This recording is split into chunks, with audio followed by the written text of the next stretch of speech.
अस्सलामुअलैकुम दोस्तों, welcome back to our channel find Urdu.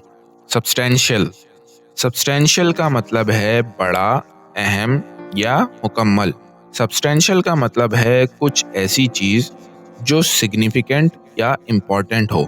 ये लफ्ज क्वालिटी या क्वांटिटी को डिस्क्राइब करने के लिए यूज होता है। सब्सटेंशियल चीज का असर या इम्पोर्टेंस नोटिसेबल होता है, जैसे किसी काम के पॉजिटिव रिजल्ट्स या किसी एग्रीमेंट का बड़ा हिस्सा। फॉर एग्जाम्पल, उसने अपने प्रोजेक्ट के लिए सब्सटेंशियल फंडिंग अरेंज की। The company made a substantial profit in this year.